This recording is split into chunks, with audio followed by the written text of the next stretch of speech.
చేస్తున్నాం. అండ్ అల్లు అరవింద్ గారిని కూడా వేదిక మీద జాయిన్ అవ్వాల్సిగా రిక్వెస్ట్ చేస్తున్నాను. కూర్చోండి, నా స్పీచ్ అయిపోయాక నేనే పిలుస్తా.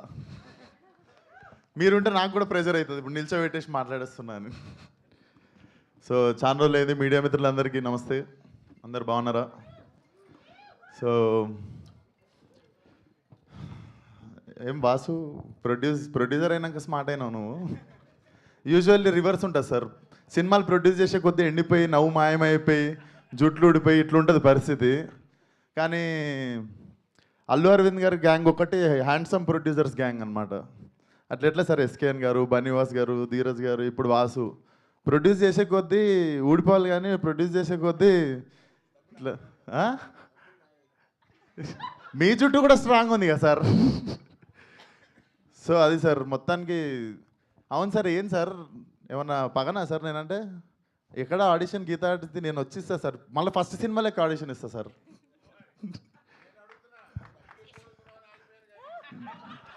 డబ్బులు ఎక్కువ అడుగుతున్న విశ్వక్సేన్ తమ్నైల్ వచ్చేసింది. మీకేం తక్కువన్నాయి సార్, థియేటర్ మీదే, సీటు మీద కూర్చున్న సీటు కూడా మీదే. ఆడ పంచాలి సార్, నాలాంటి వాళ్ళకి మంచితే మంచిగా ఉంటుంది industry. So jokes apart, Vasu. So firstly Vasu, ఇందాక నేను చెప్పాలనుకుంది ధీరజ్ గారు చెప్పారు. అంతంత ఎందుకు అవుతుంది బడ్జెట్ అనుకుంటే పాపం వాసుకి వాసిపోయినట్టుంది. But still you are looking very strong. I think cinema బాగుంది కాబట్టి it's making you stand. And అది చాలాసార్లు అర్థమవుతుంది, మనం తీసిన సినిమా మీద ఏం డౌట్లు లేనప్పుడు, లేదా అరే అది చేసి ఉంటే బాగుండు, ఇది చేసి ఉంటే బాగుండు అన్న ఫీలింగ్ లేనప్పుడే ఇట్లా ఒక టీమ్ కాన్ఫిడెంట్గా నిల్చొని ఉంటుంది. So all the best to the whole team. And hero Harshith definitely very very honest guy. And మా దిల్షునార్ నుండి వస్తుండు. సో నెక్స్ట్ దిల్షునార్లోకి ఇండస్ట్రీ పెడుతున్నాం సార్. స్టూడియో కావాలంటే మీకు అక్కడ ల్యాండ్ ఉంది నాది. దిల్షునార్లో ఒక స్టూడియో పెడతా అంటే మా ల్యాండ్ ఉంది, డన్. సో దిల్షునార్ నుండి వస్తున్న యాక్టర్స్ ఇద్దరు ఉన్నారు, మా దిల్షునార్ నుండి అండ్ తెలంగాణ నుండి వస్తున్న మా actors. So all the best. And నేను హర్షిత్ని ఈవినింగ్ అట్లా మా ఫ్రెండ్స్తో గ్యాదరింగ్ ఒక దగ్గరికి వెళ్తే అక్కడ దూరంలో దివానాగా తిరుగుతుండే. సో నాకు ఇప్పుడు అర్థమవుతుంది, నువ్వు మీ సినిమా మోడ్లోనే తిరుగుతుండు బయట కూడా సాయంత్రం అయితే. సో అదే మోడ్లో నేను ఇంటికి తీసుకెళ్ళిపోయాను ఆ రోజు. పోతే అన్న దివానా సినిమా వేసిన రా అంటే నేను వస్తారా అని చెప్పినుండే. సో ఉత్తిగా లేదురా, నేను నిజంగానే వస్తానని చెప్పినుండే ఆ రోజు. వాసు నువ్వు పిలవకుండా వీడు ఒక మెసేజ్ పెట్టినా వచ్చేస్తుండే నేను. అండ్ శ్రీకాంత్ అన్న, your honesty in the film is seen on screen. So definitely నువ్వు మీ నాన్న వెళ్ళిపోయిన తర్వాత ఇది జరిగిందని అసలు ఫీల్ కాకు. ఐ థింక్ ఎతికితే మీ నాన్న సినిమాలోనే దొరికిపోతాడు. I can sense that in your honesty. And all the best to the whole team. Sridevi garu amazing speech అండి. ఈ మధ్యలో మిస్ అవుతుండే మేము కొన్ని సెన్సేషనల్ స్పీచ్లో, అది మీతో మళ్ళీ రీస్టార్ట్ అయింది అనుకోవాలి. అండ్ వాసు ఇంత మాట్లాడతారని నాకు తెలియదు. వాసు నా లైఫ్ మొత్తంలో వాసు నేను మాట్లాడుకుని 2 పేజీలే ఉంటాయి అనుకుంటా. అండ్ ఇక్కడ 4 పేజీలు చెప్పినాను. ఐ కెన్ సెన్స్, నాకు తెలిసి వాసుకి జ్వరం వస్తుంది ఈరోజు ఇంత మాట్లాడినందుకు. బట్ పైసలు రావాలనుకుంటున్నా మీ అందరికీ, నాకు కూడా అడ్వాన్స్ చేయాలనుకుంటున్నా అల్లు అరవింద్ గారితో పాటు. అండ్ అందరితో పాటు ఇప్పుడు నాకు అడ్వాన్స్ ఇచ్చిన ప్రొడ్యూసర్ గురించి మాట్లాడుతున్నా, ధీరజ్ గారు. చూడండి సార్, మీ శిష్యులు ఇస్తున్నారు సార్ నాకు అడ్వాన్స్.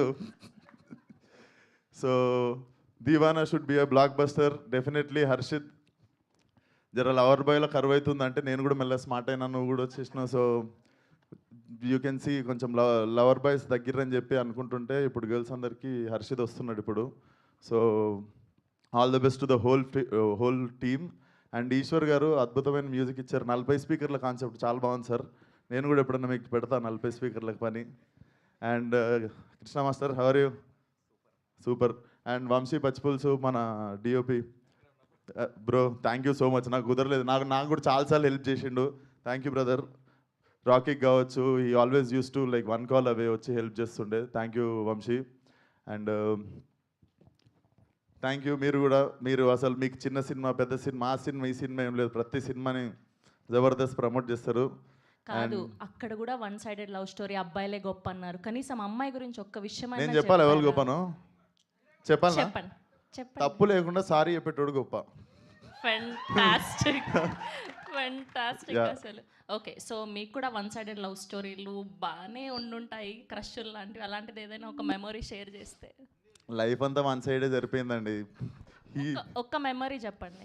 నేను 10th క్లాస్లో డిపిఎస్ అని దిల్షునర్ ఢిల్లీ పబ్లిక్ స్కూల్ కాదు దిల్షునర్ పబ్లిక్ స్కూల్ ఇది.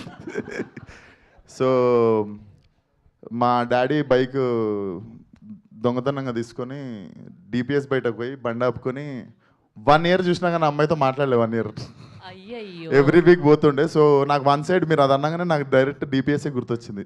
అట్లీస్ట్ ఇప్పుడైనా ఒక మెసేజ్. లేదండి, తను పెళ్లి చేసేసుకుంది. అయ్యే. యా.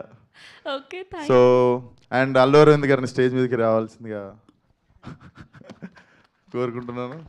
ఓకే, సో ఈలోపు మా హర్షిత్కి లవ్ టిప్స్ ఏదైనా ఇవ్వాలి అనుకుంటే ఏమి ఇస్తారు? ఒక వాడు మా దివానగానే మిగిలిపోతాడు నేను టిప్స్ ఇస్తే. సో మీ నుంచి అరవింద్ గారు ఇస్తారు మంచి tips. Okay, here we welcome our very own Allu Aravind garu to please join the stage and a group చెప్పండి సార్, media. మీ first one side love story చెప్పండి సార్. ఈరోజు మీ లవ్ స్టోరీ విందాం.